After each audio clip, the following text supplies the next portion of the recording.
Hello and welcome to the wonderful Gunnersbury Park Museum. It's wonderful to be back here.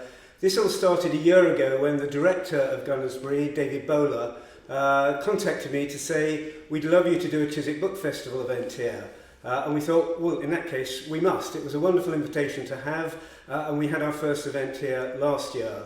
This year it's grown. We now have an Ealing coordinator, Roger Green, who's put together a programme of 3 events, and they're all fantastic and happening over 3 nights. This particular one I'm particularly pleased about because this is all about Secret Ealing. The book hasn't yet come out, but it will do. Dr. Jonathan Oates, who's the archivist at the London Borough of Ealing, and Paul Lang have already written 3 or 4 books which are on sale at the moment, and they've got a fascinating talk for you. But we've had wonderful support here from Gunnersbury, and the team here were absolutely delighted. They've had a tough time over COVID, so please do come and support them. But now I'm going to introduce Dr. Jonathan Oates. Hello, I'm Dr. Jonathan Oates, and I'll be speaking for about 22 minutes about various aspects of the forthcoming book. The first slide concerns the chapter in the book about Ealing's links with serious crime. Now, you might not think that Ealing is a particularly crime-ridden borough, or maybe you do, but anyway, it does have a few links with some very notorious criminals. This is a picture of 10 Rillington Place in Notting Hill, famous, or infamous rather, for the serial killer John Christie, who killed 6 women at this location. But did you know that in an earlier crime in September 1924, he was arrested in Southall Park?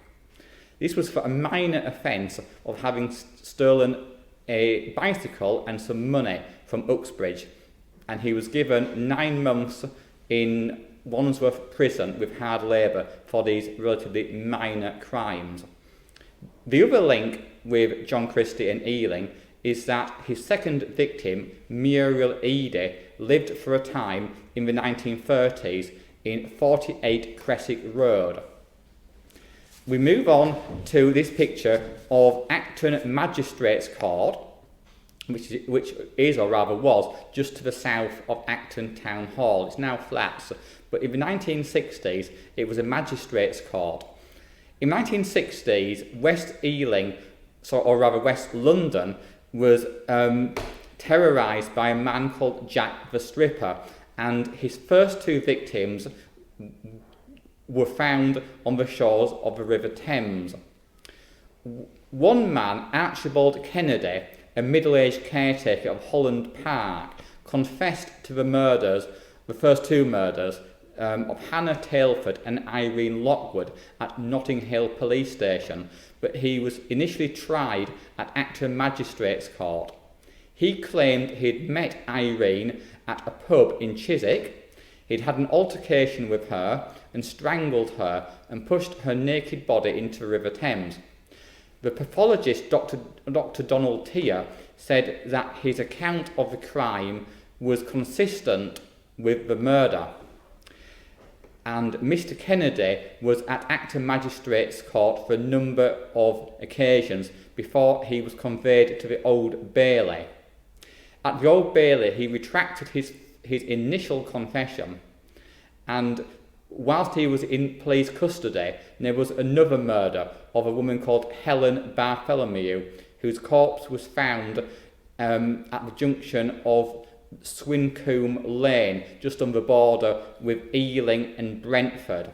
That clearly showed that his initial confessions to the earlier murders must be incorrect, and so he was released.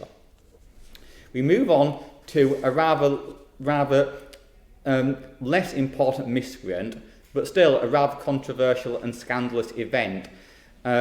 Charles Jones is revered for being the architect and surveyor for Ealing Council between 1863 and 1913 when he died, and he erected many important buildings, including Ealing Town Hall, various churches and schools.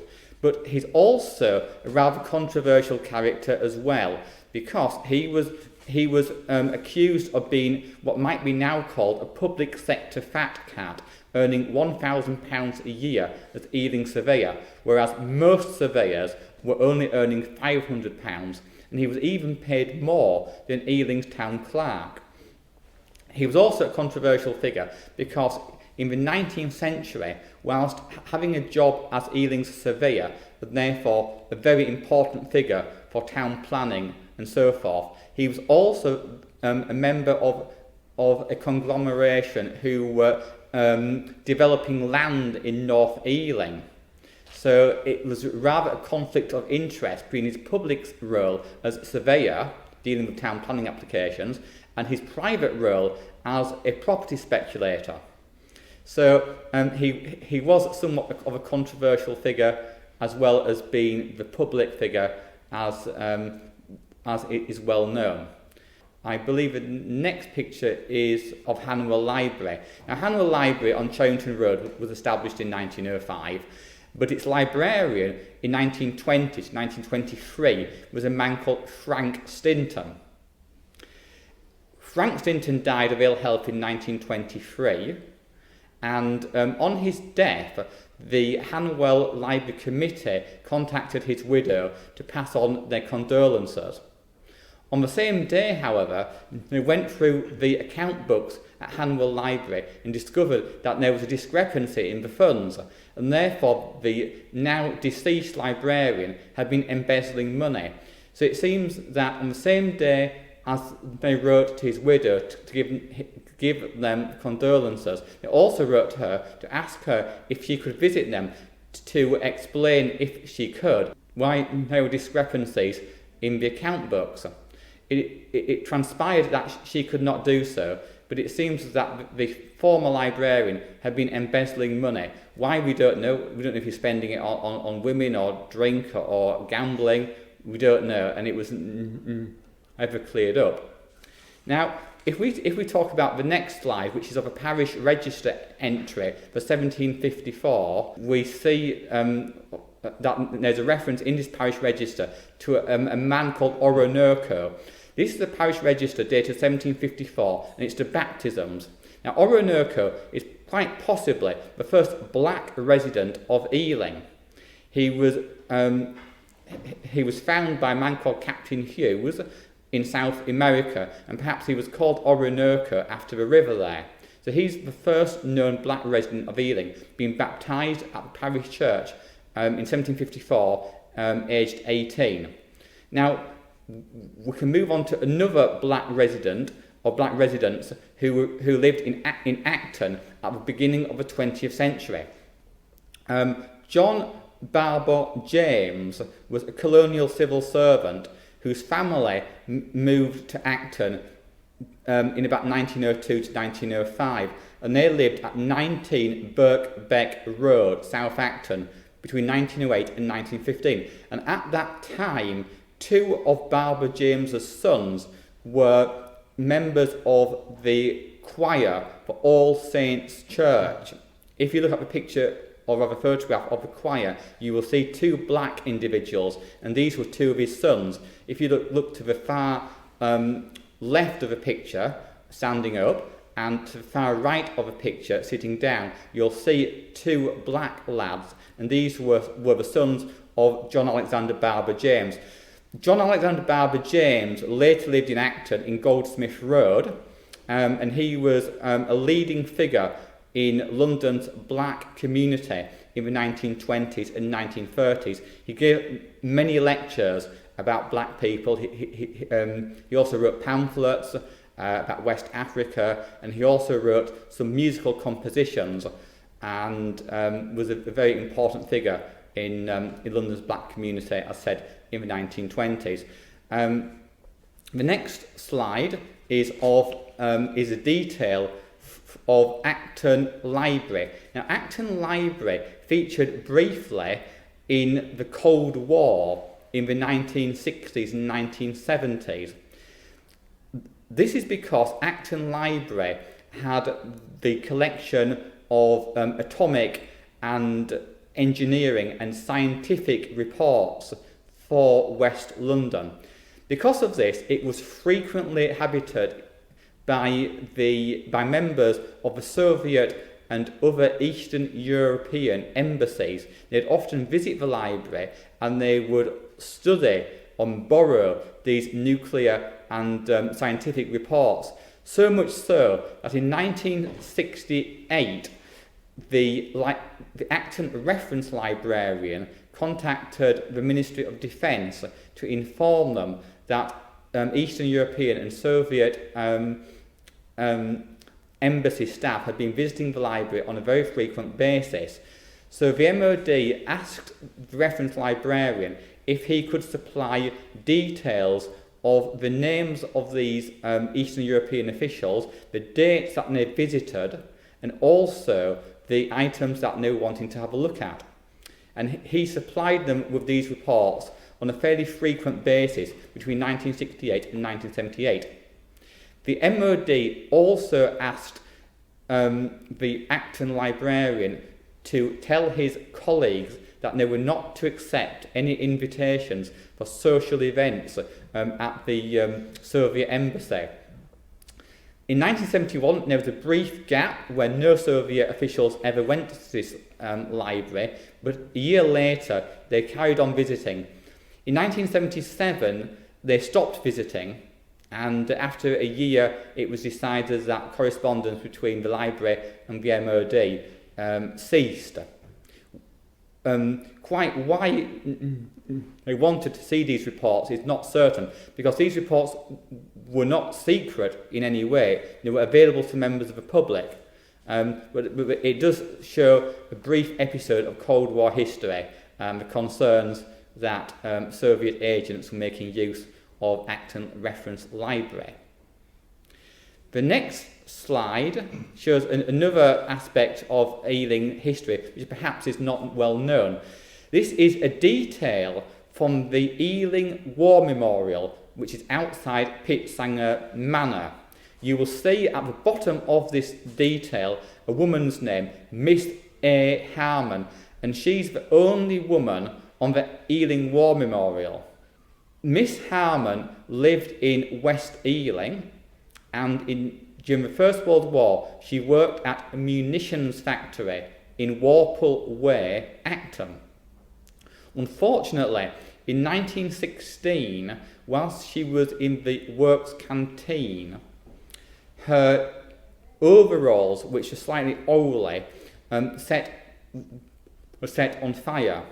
And even more unfortunately, a colleague of hers, seeing a bucket of clear liquid nearby, thinking this was water, decided to douse her colleague with this liquid in order to put the fire out.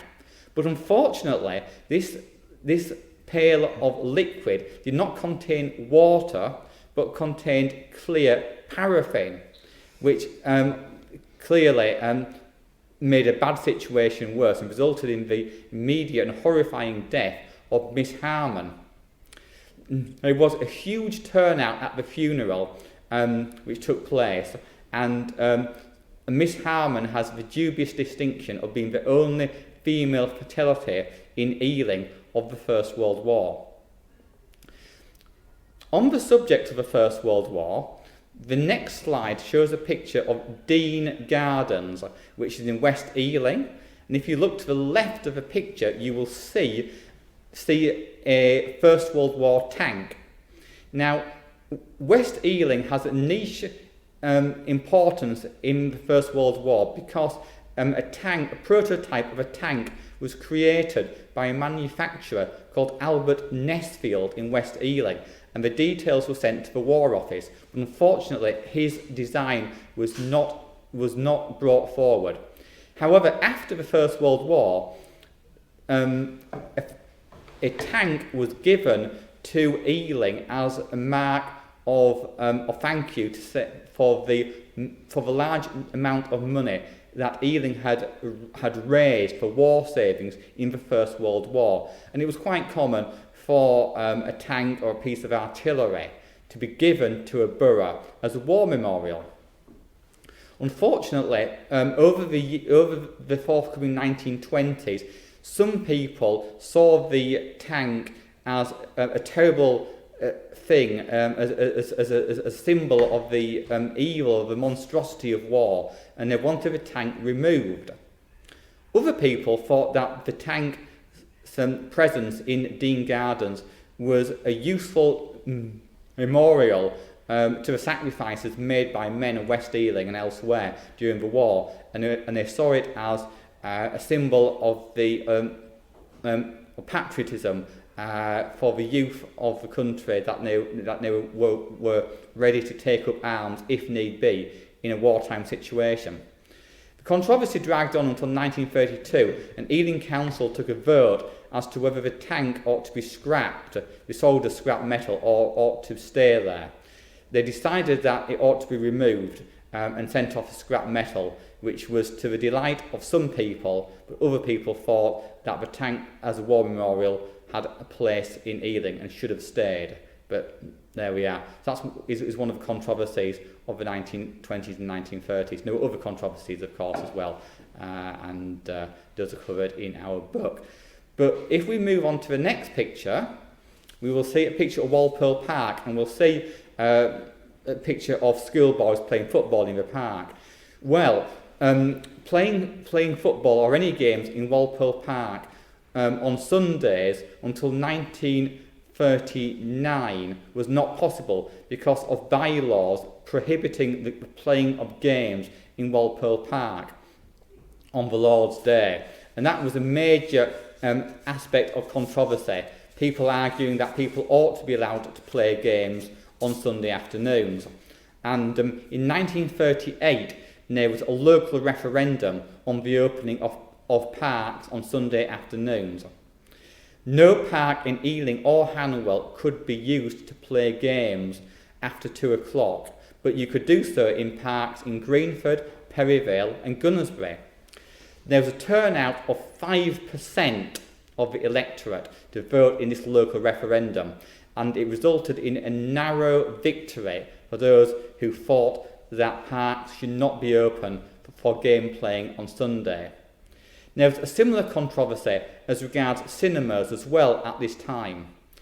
In 1939, you could go to the cinema in Southall or Acton or other neighbouring boroughs, but you could not go to the cinema to see a film on Sunday afternoons in Ealing in 1939.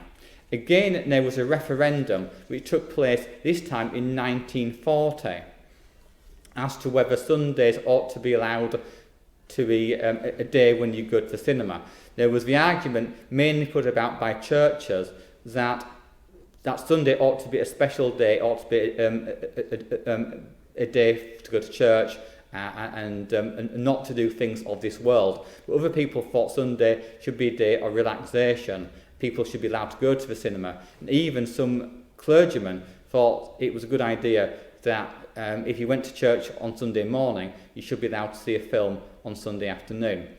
Again, there was a local referendum held, as said, in 1940, shortly after the evacuation from Dunkirk, where you would have thought there were other things on people's minds, such as in the looming invasion.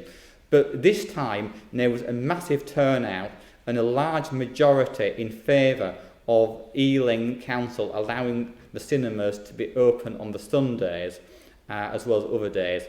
And as from the autumn of 1940, you could go to a cinema on Sundays in Ealing, and also you could play games in the parks on Sundays in 1940s as well. There were other controversies too. One of the controversies being the birth control clinic, which is on Mattock Lane. In the 1920s, this was a huge issue.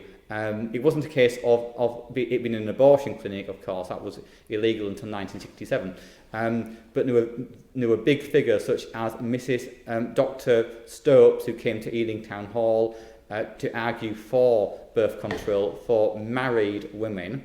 And on the other hand, you had G.K. Chesterton, a leading Catholic figure, who was against birth control. Eventually, Ealing Council decided to allow the clinic on Mattock Lane to be used as a place where married women could go for birth control. That, of course, was a huge controversy then, and of course, it's been a huge controversy since. It still has resonance now, whereas the controversies about the cinemas and the parks, big issues in the 20s and 30s in Ealing, but now almost completely forgotten as being issues of major concern. I've finished my part of the talk, and if I can hand over to my colleague Paul Lang. Thank you, Jonathan. I'm Paul Howard Lang. I hope to reveal some more secrets about Ealing. I'll start with the Norfolk Manor House. I chose the Norfolk Moted Manor House from the chapter on ancient and medieval Ealing, as I thought people might not be so familiar with this historically important building, as it is located in a remoter part of the borough.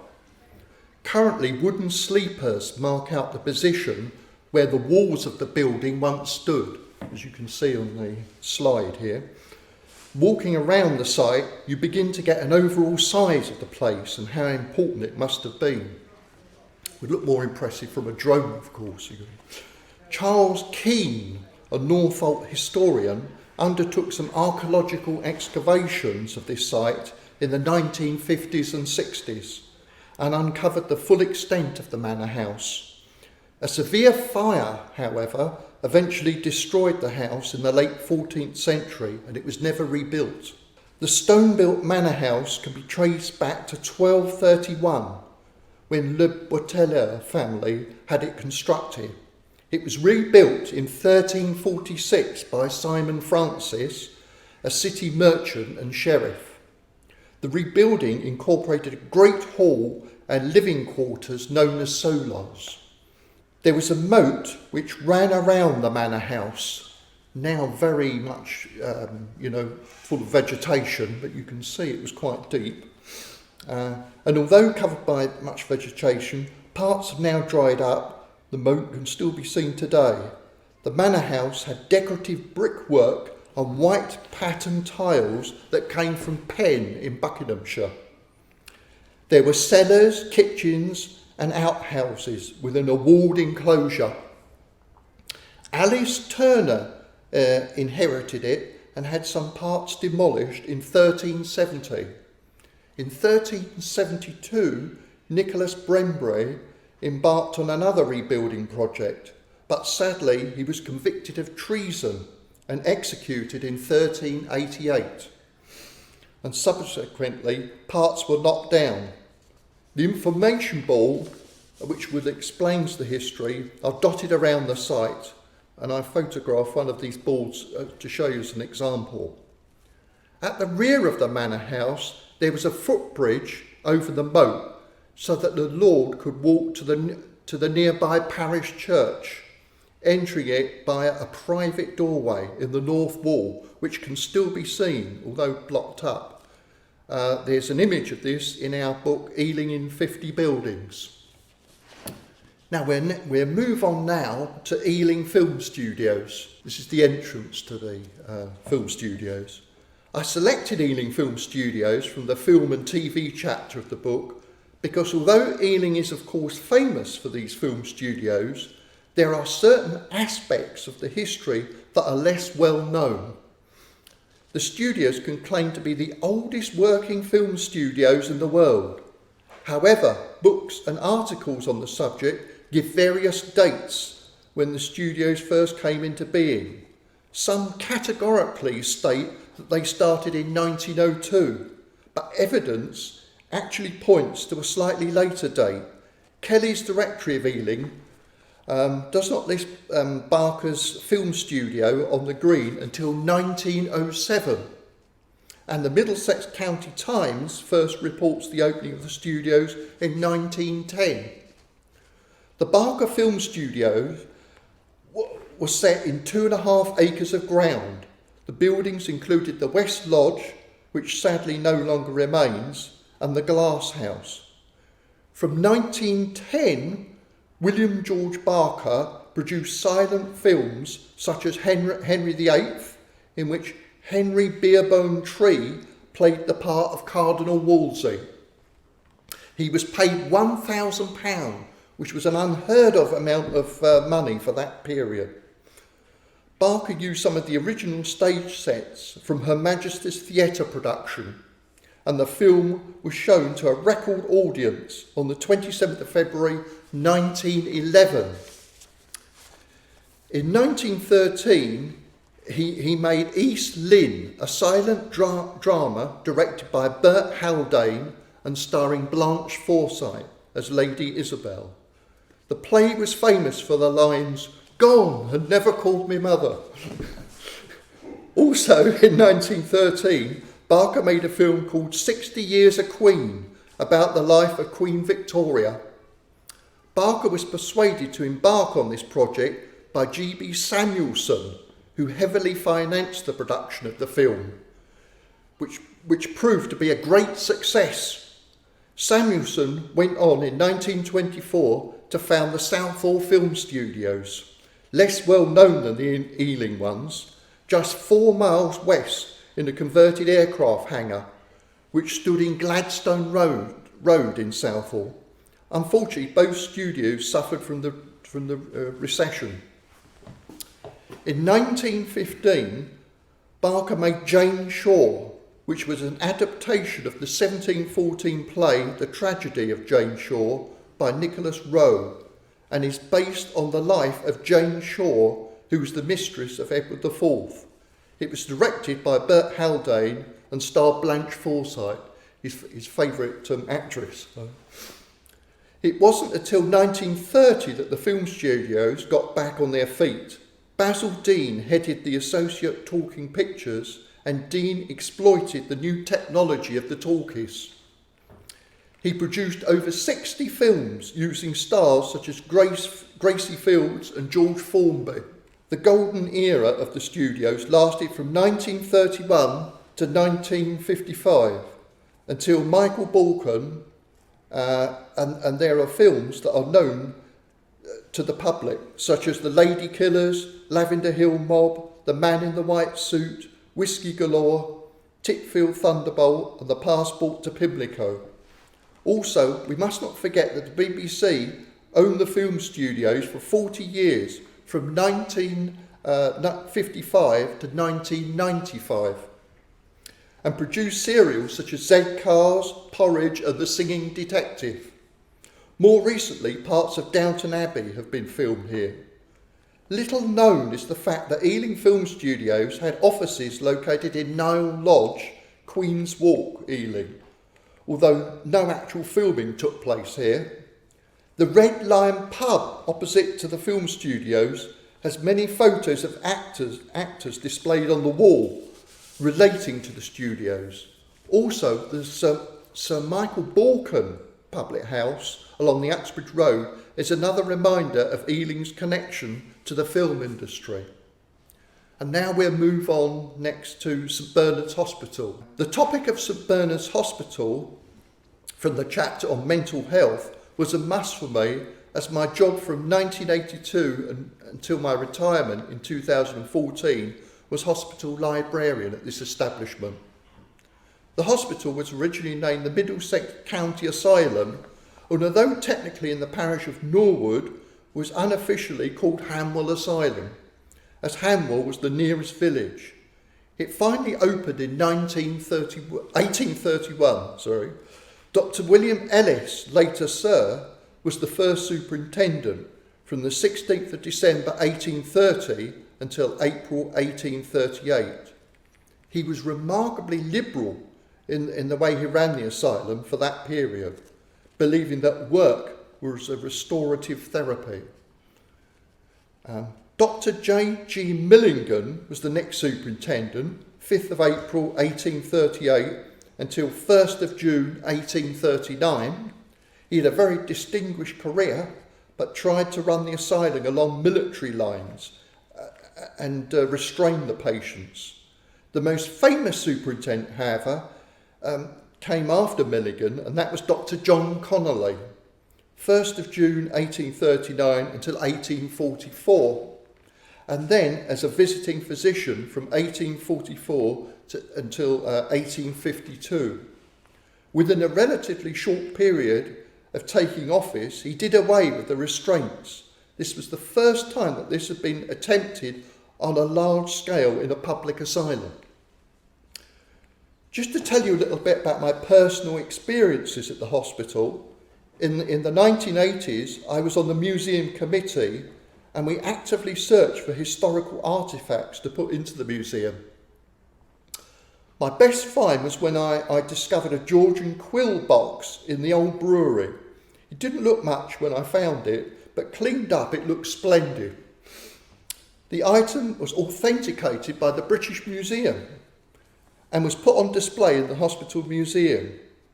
However, I don't know what happened to it at all, just when the museum closed. The other thing I helped save was the plough. We hid these in the basement area of the hospital until we found a safe place for them. I don't think they're there anymore though. But they represented a time when the asylum was fairly self-sufficient and grew its own crops. The padded cell that was in the hospital museum can still be seen if you visit the Bethlem Museum of the Mind, Bethlem Royal Hospital, Beckenham in Kent.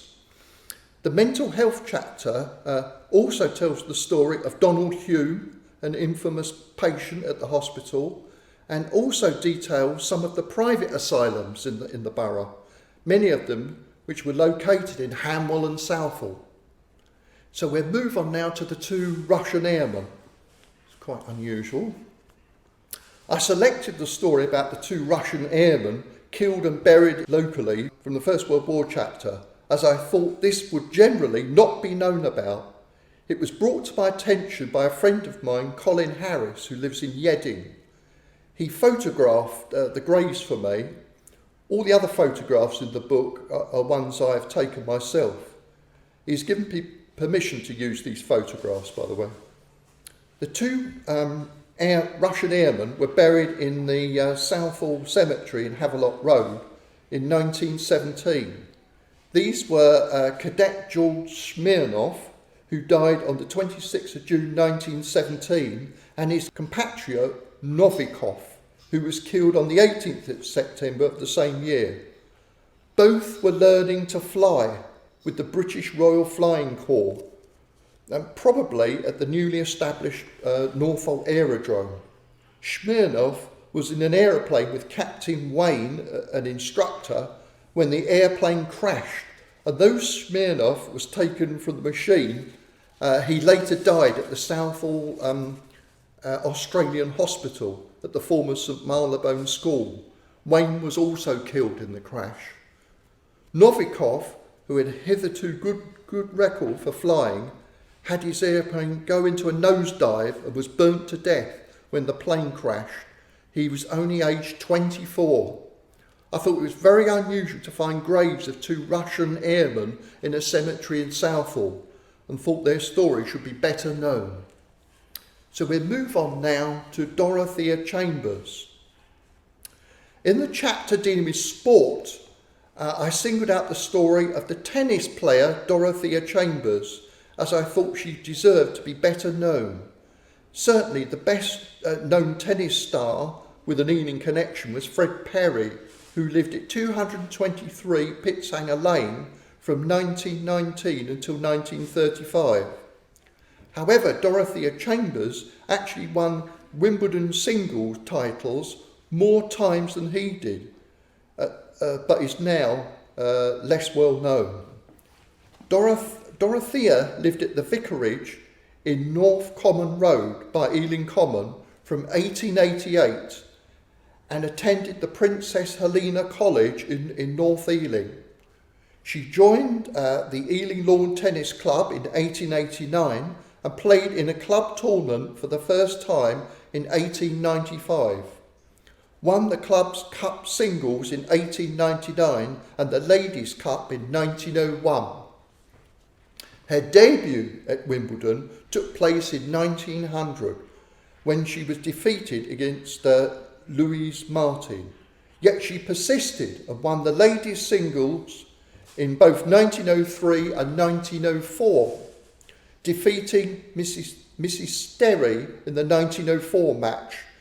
During the First World War, she assisted at Ealing Hospital and played charity matches to raise money for the Red Cross. Apart from being an excellent tennis player, she was also a leading light in the Ealing Ladies Hockey Club, which started in 1888. Dorothea was club captain in 1901 and played at county level in 1901 and 1906. She also competed at badminton at a national level. There were many other female tennis players with links with Ealing who were even less well known than Dorothea. Blanche Bingley lived in Greenford and won matches in 1886, 1889, 1894, 1897, 1899 and 1900, and also won tournaments in Ireland and Germany. Dorothea Cooper lived at Craven Gardens, Ealing, 5 doors down from Mrs. Margaret Miller, Agatha Christie's great aunt. And she won many competitions. Lastly, May Sutton, one of Dorothea's opponents, had briefly lived in Acton, although she emigrated to the United States later on. Of the ladies' singles from 1886 to 1914, 29 in all, 20 were by women with Ealing links. The figure is even more impressive if we take the years 1894 to 1914, when 18 out of 21 had Ealing connections. So we'll move on now to Ford Hook House. From the chapter on vanished buildings, the story about Ford Hook House struck me as notable, particularly in light of the fact that Ada Lovelace had lived at this house, a pioneer of computer programming. The house is remembered by the street names of Ford Hook Avenue and Fielding Crescent, both of which can be found opposite to the Ealing Common Tube Station. Ford Hook was built in the 17th century, just north of what is now the Uxbridge Road. The famous playwright and novelist and magistrate Henry Fielding, 1708 to 1754, resided here in 1753. However, he only lived here for a few months as he suffered from very bad health. Tragically, his health didn't improve. He took a ship to Lisbon, but to no avail, he died. The house's literary associations did not end here. Lady Noel Byron, widow of the famous poet, lived in Ealing for many years, and from 1832 to 1840 resided at Ford Hook. Whilst here, she put her educational theories into practice and founded a school on Ealing Green in 1834. It was also at Ford Hook that her only child, Ada, was married to Lord Lovelace, and Ada worked with Charles Babbage in the development of the idea that in the next century resulted in the invention of the computer. Ford Hook House was finally demolished in 1903, but a plaque was put up to commemorate Ada Lovelace and the house. Well, thank you so much, both of you. I mean, so much fascinating material. I mean, who knew that Ealing dominated Wimbledon for all of those years? Or we knew about the films, but we certainly didn't know a lot of the detail about that.